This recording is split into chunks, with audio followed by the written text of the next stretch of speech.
aqui ao evento de palestra nominado como Incêndio do Museu Nacional, a importância do projeto de prevenção.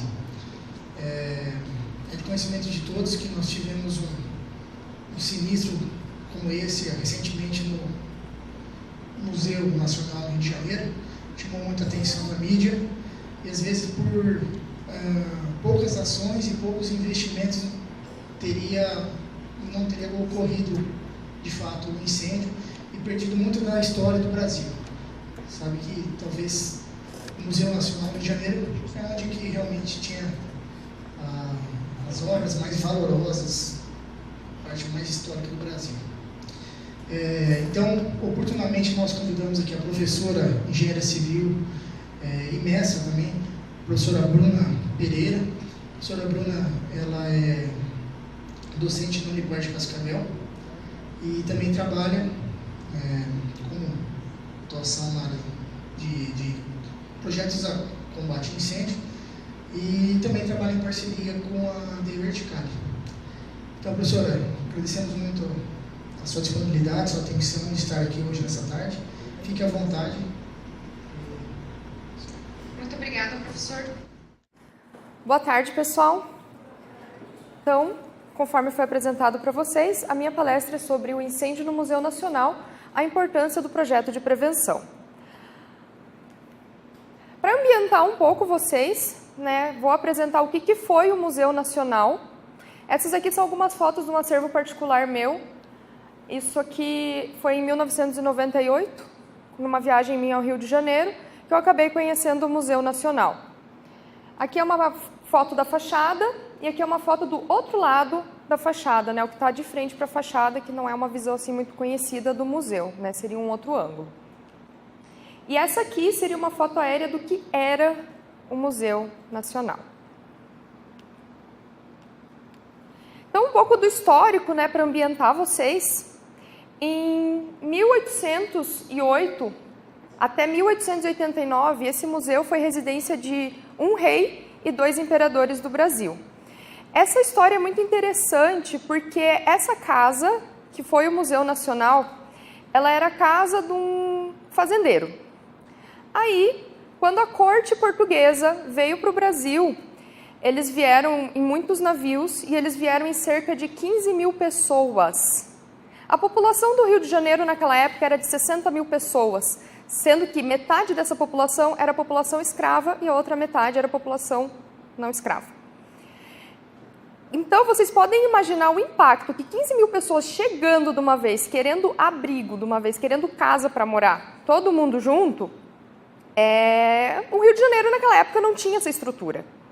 Então, quem sabia que a corte portuguesa estava chegando, já tinha gente cedendo a casa, porque estavam vindo pessoas muito nobres. E essas pessoas não iam simplesmente ficar morando em barraca, morando na rua, até uma casa, para o padrão deles, ficar pronta. Sabendo disso, esse fazendeiro cedeu a casa dele, que era a melhor casa que tinha no Rio de Janeiro, para o rei que estava vindo, que era o Dom João VI. Então, o Dom João ficou muito feliz com esse agrado e acabou cedendo cargos políticos para esse fazendeiro, que foi, na verdade, muito bom ele ter cedido a casa para o Dom João. É sabido também que Dom João era uma pessoa que gostava muito de viajar. Em todas as viagens que ele fazia, ele trazia algum objeto importante dessas viagens. Ele fez algumas viagens para o Egito e trouxe algumas relíquias do Egito. E foi aí que começou o Museu Nacional. Então, em 1818, fundado por Dom João VI, no dia 6 de junho, foi criado o Museu Real. Esse era o primeiro nome do Museu Nacional. Outras coisas muito importantes que aconteceram nesse museu. A princesa Leopoldina assinou a Declaração de Independência do Brasil, em 1822. Em 1824, foi assinada a primeira Constituição do Brasil, também nas dependências do museu. Em 1890, recebeu a primeira Assembleia Constituinte da República. Então, o começo da República foi no Museu Nacional. Em 1925, Albert Einstein visitou o museu. Em 1926, Madame Curie visitou o museu. E nesse ano também o museu acabou se tornando a principal instituição científica do Brasil. Inclusive, até hoje, ela era uma das principais instituições científicas do Brasil.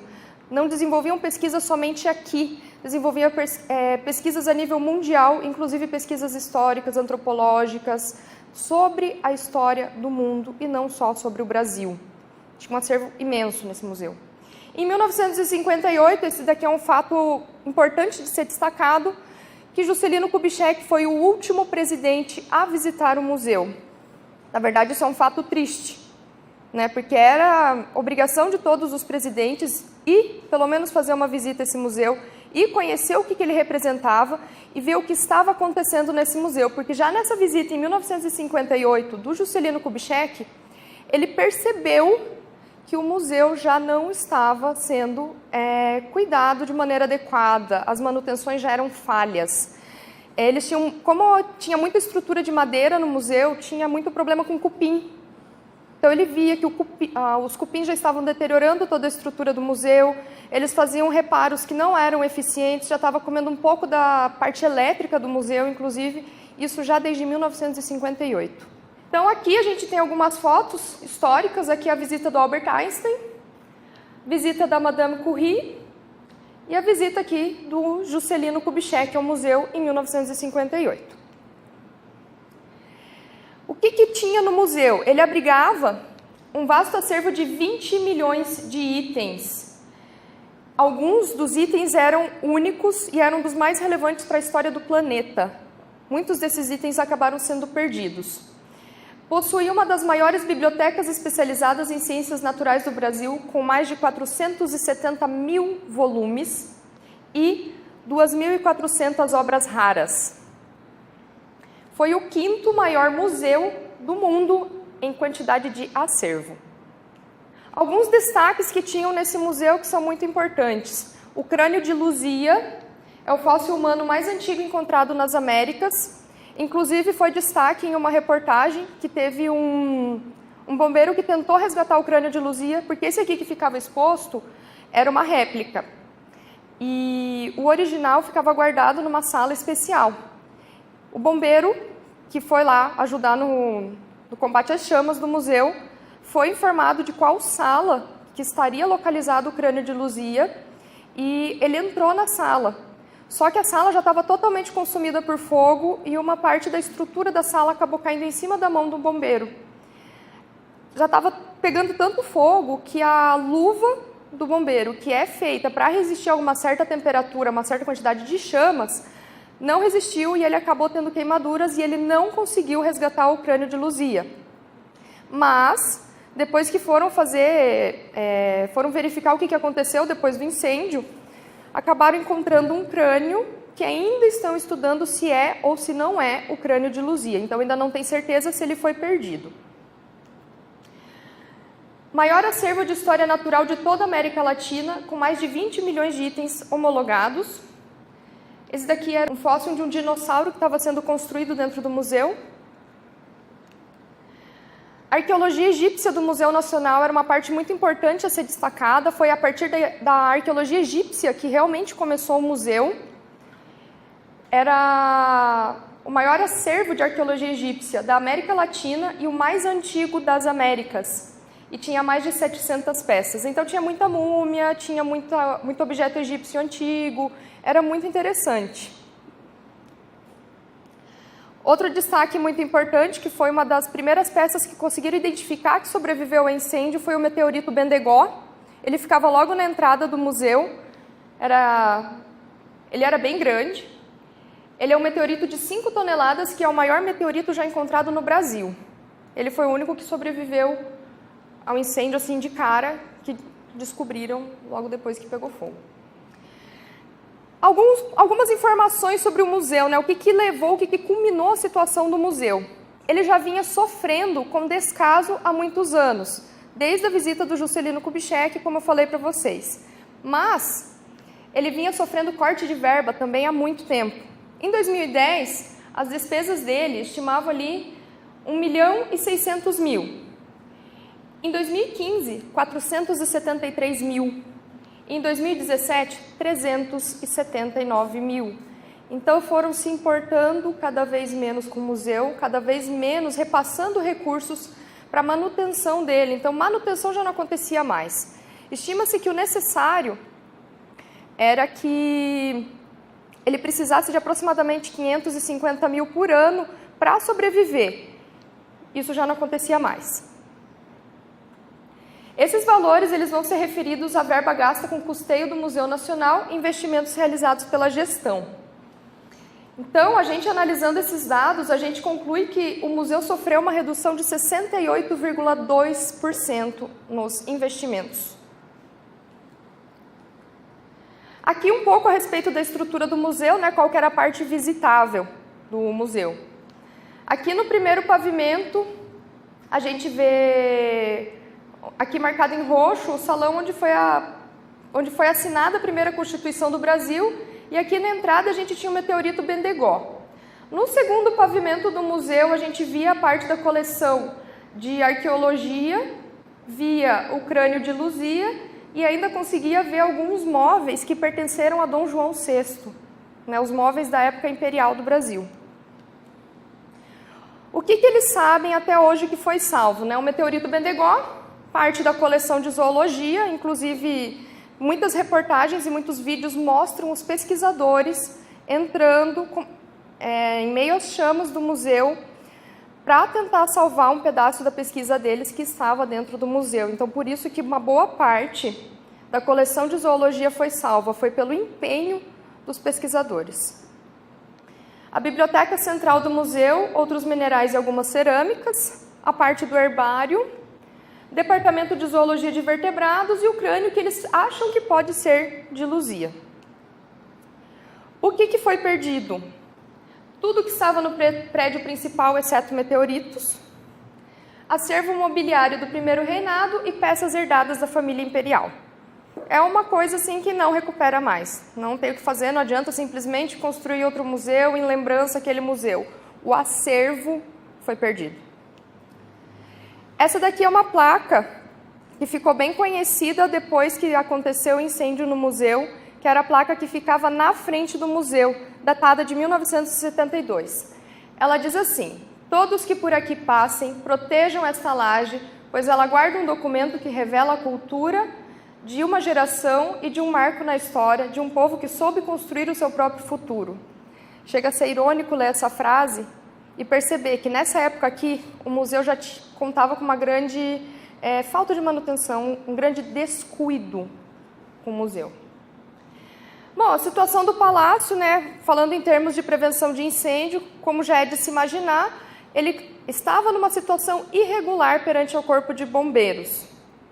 Já estavam indo atrás de regularizar a documentação, não tinha mais certificado de vistoria válido, então toda a medida preventiva que tinha lá, ela precisava ser revisada. Bom, essa aqui é uma foto do que aconteceu, acho que todo mundo com certeza já viu essas imagens. Mas um dos itens importantes que eu queria destacar, que já saiu nos relatórios de Corpo de Bombeiros e inclusive da diretoria do museu, que o museu era um local extremamente frágil e não tinha portas corta-fogo.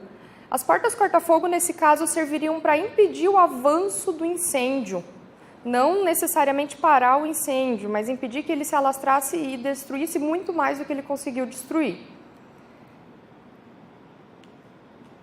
Inclusive, tem a notícia de que estavam esperando as eleições passarem.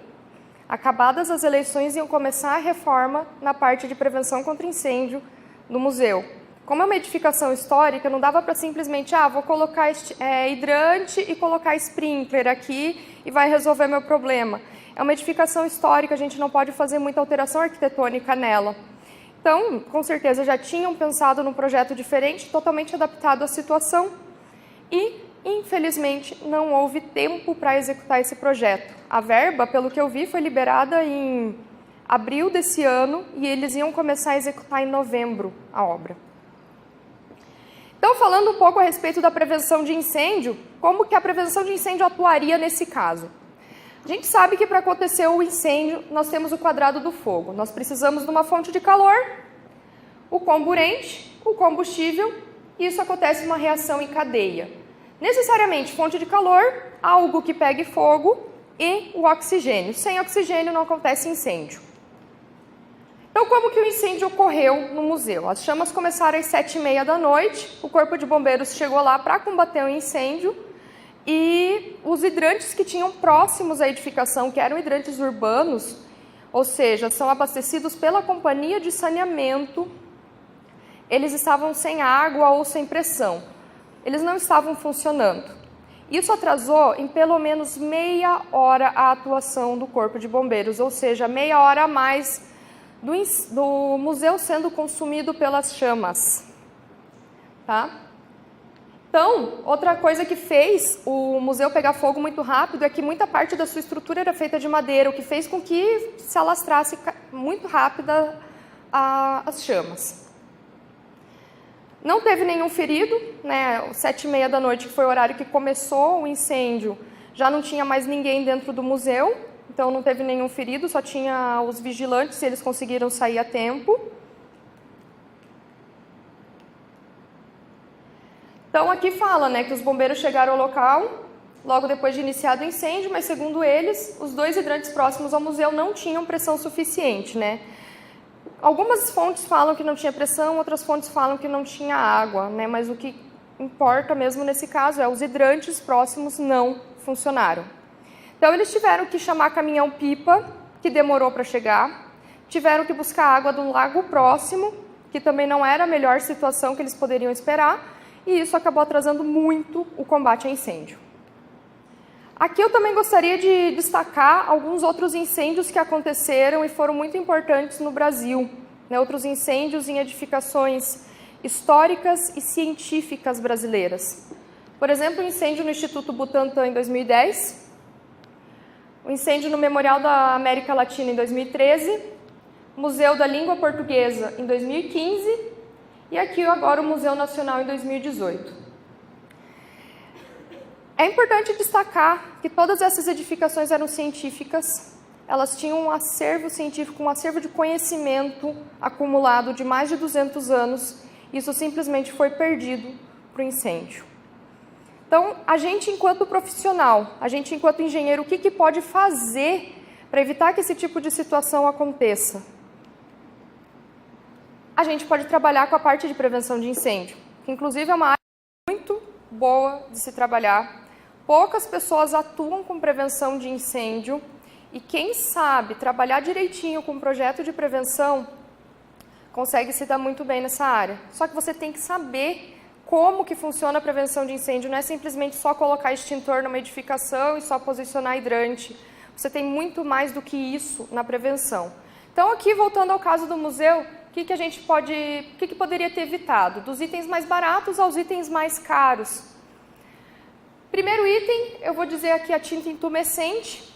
Ela é uma tinta que deixa o elemento de madeira resistente ao fogo.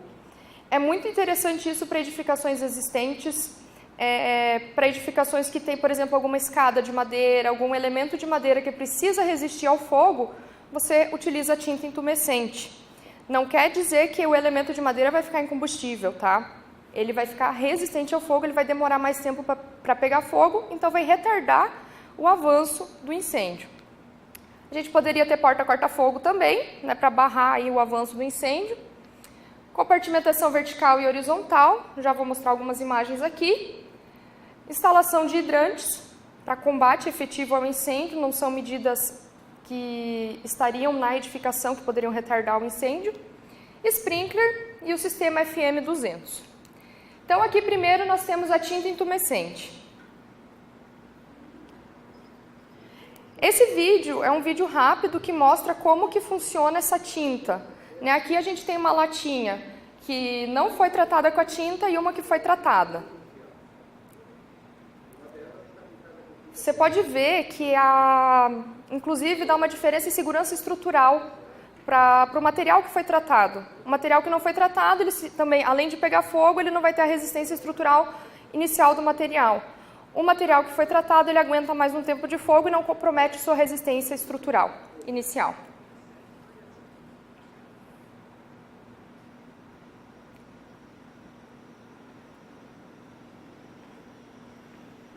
Então aqui a gente pode ver a formação de uma camada né, a atuação do fogo em cima da tinta intumescente, a formação dessa camada aqui, isso é uma camada de carbono, é por isso que acaba retardando o efeito das chamas.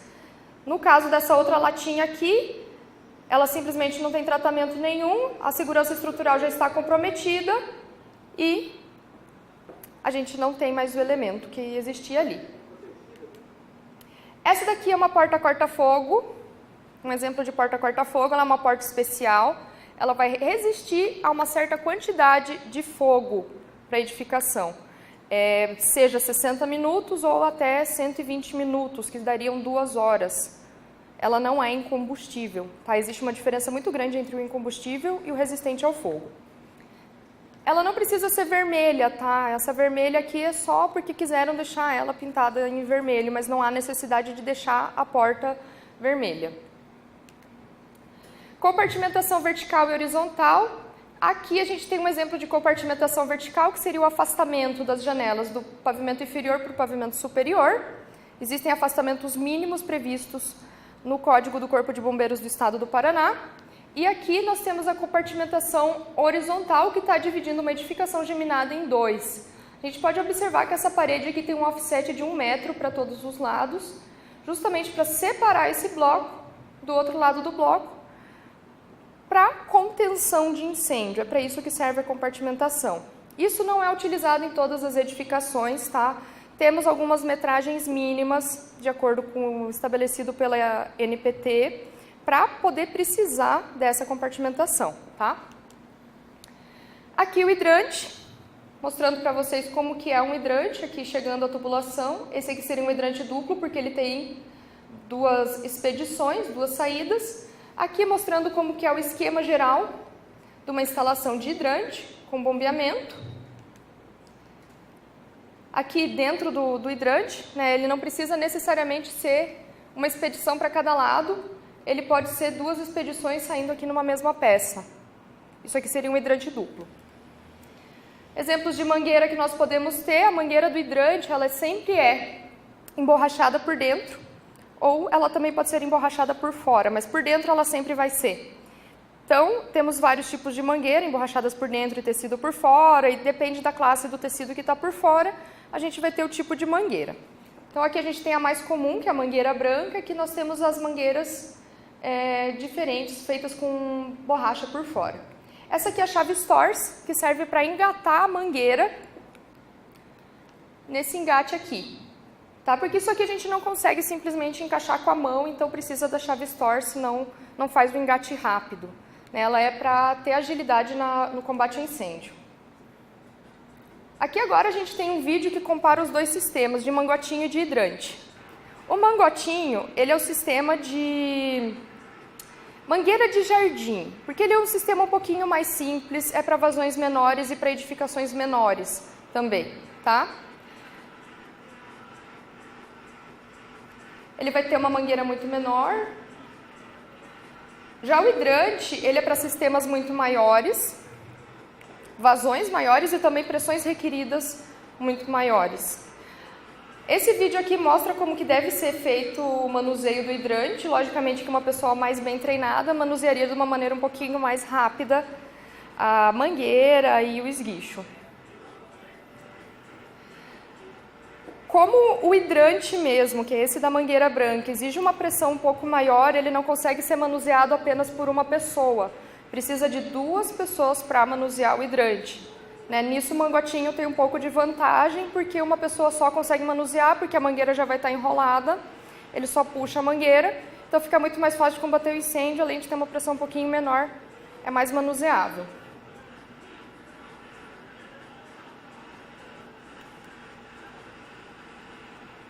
A gente também, para combate a incêndio, pode ter o hidrante urbano. O hidrante urbano foi o que falhou no combate a incêndio no Museu Nacional. Se o hidrante urbano próximo ao museu estivesse em adequadas condições de funcionamento, poderia ter evitado que se tornasse uma situação caótica como se tornou. Sobre hidrante urbano, a gente tem algumas curiosidades, tá? A cor que está neles, nos tampões dele, vai definir qual que é a vazão do hidrante. Então, vazão superior a 200 litros por minuto se ele tem o tampão verde, vazão entre 1.000 a 200 se ele tem o tampão amarelo, e se ele tem o tampão vermelho, a vazão é inferior a 1.000 litros por minuto. Hidrante urbano, a gente só encontra em redes urbanas muito maiores, elas têm que ter um diâmetro mínimo de 150 milímetros, senão a gente não consegue instalar o hidrante urbano na rede. Aqui só um corte para vocês entenderem como ele funciona. Aqui está passando a rede, aqui do ladinho dele tem o registro. Então, quando vai acontecer o combate a incêndio para ele funcionar, o bombeiro vai lá, abre a tampa do registro, aciona o registro e o hidrante começa a funcionar. Um item que é um pouco mais trabalhoso de instalar, é um sistema mais caro que o sistema de hidrante, né? Que um sistema de hidrante custa aproximadamente uns 60 mil reais para instalar. O sistema de sprinkler, ele vai custar por baixo uns 100 mil reais. Cada cabecinha de sprinkler dessa que vocês estão vendo aqui, ela pode chegar a custar 200 reais e tem sistemas que precisam de mais de 1.000. Então, não é um sistema barato instalar em sprinkler. Além disso, ele não é um sistema barato de manter. Da mesma forma que o hidrante exige uma manutenção da bomba, porque para funcionar, para ter toda aquela pressão, precisa de uma bomba de incêndio. O sprinkler precisa de uma bomba ainda maior, porque são muito mais pontos a serem abastecidos com pressão suficiente nesses pontos. Mas ele pode ser muito interessante para retardamento de chamas e combate a incêndio instantâneo. O sprinkler tem esse sensorzinho aqui, que quando ele sente a variação de temperatura, cada sprinkler tem uma temperatura de acionamento. Acionou a temperatura aqui no sensorzinho dele, ele vai estourar e vai esguichar água. Eu acredito que no caso do museu não precisaria usar o sprinkler no museu inteiro. Tinha parte de biblioteca que ia acabar molhando o acervo e isso talvez não fosse tão interessante. Mas poderia utilizar em outros pedaços do museu para evitar a propagação de chamas. Aqui só um vídeo do acionamento do sprinkler para vocês verem como que ele funciona.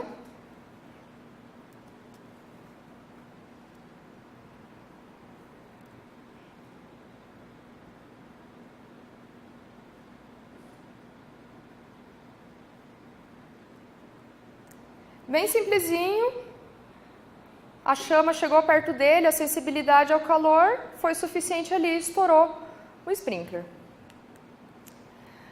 Esse sistema aqui, o FM200, ele é um sistema mais caro de instalar, ele não é para simplesmente instalar na edificação inteira, então esse tipo de sistema aqui seria muito interessante na área de biblioteca do museu, por exemplo, que é uma parte que tinha documento, que é uma parte que tinha papel, e combater um incêndio com água nesse ambiente não seria muito interessante. Isso aqui também é utilizado muito para combate a incêndio em servidores.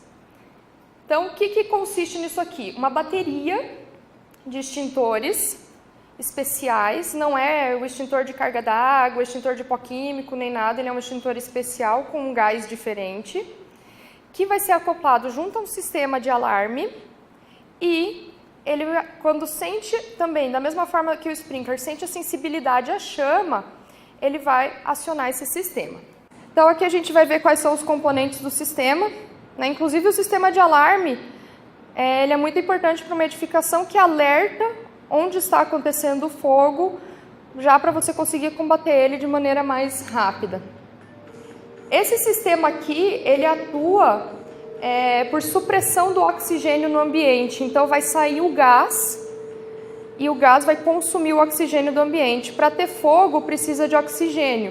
Então, você não tendo mais o oxigênio, que é um dos itens que compõe aquele quadrado do incêndio que eu mostrei no começo da palestra para vocês, você não tem mais como continuar tendo as chamas, então o incêndio acaba sendo encerrado. Tirando o oxigênio do ambiente, você tem que ter um ambiente confinado, que não vaze daí o gás, né? Então tem que ser um ambiente totalmente hermético, tem que ter um controle de renovação de ar dentro desse ambiente para esse tipo de sistema funcionar também, tá? Então aqui só como é a instalação do sistema, logicamente vocês conseguem observar que ele é para regiões menores, ele tem atuação tanto no teto quanto no piso. Aqui mostra o início do incêndio. Isso aqui é um detector de fumaça. vai mandar o sinal para a central. A central, nesse caso aqui, ela tem várias atuações. Ela vai acionar o alarme, acionar a sirene, vai trancar a porta do ambiente, vai cortar o ar-condicionado que estivesse atuando nesse ambiente, vai acionar o alarme, tem um botão de pânico ali dentro, se tiver alguém dentro desse ambiente a pessoa consegue ainda sair, tá? Então essa central faz tudo isso, garante que não tem mais ninguém lá dentro, tranca a porta, corta o fornecimento de ar e daí ela manda o sinal para a bateria de extintores que fica do lado de fora dessa sala, para essa bateria de extintores soltar o gás para dentro do ambiente.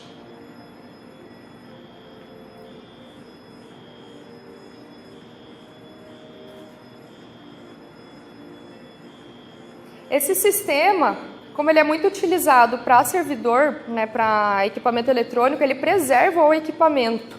Ele combate o incêndio sem destruir o equipamento. Esse que é o interessante. Então aqui só mostra a atuação dele. Questão de segundos acaba com o incêndio que estava acontecendo.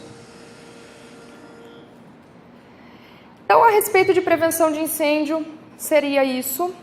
Espero ter conscientizado vocês sobre o que aconteceu no Museu Nacional e a importância do museu e também conscientizado vocês sobre como atuar na área de prevenção contra incêndio, que, como eu falei durante a palestra, é uma área muito boa de se atuar. Não é só colocar extintores, só colocar hidrante, você tem que pensar como ajudar a edificação, como ajudar os integrantes da edificação a escapar de maneira segura, que a edificação não seja consumida pelo fogo, e eu acho que essa seria a parte principal. Muito obrigada pela atenção de vocês.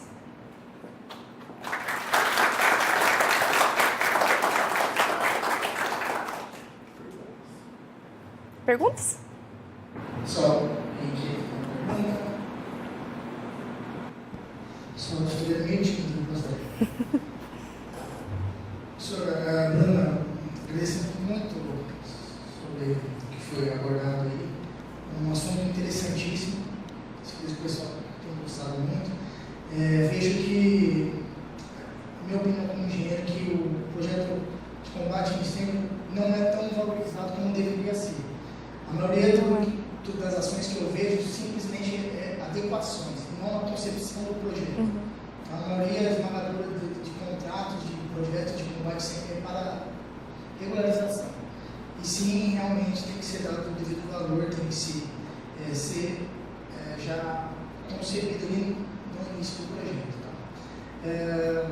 É uma pena, né? Eu creio que vocês têm uma revolta em termos de saber que muito da história do Brasil foi perdida nesse evento, e até acho que foi pouco divulgado.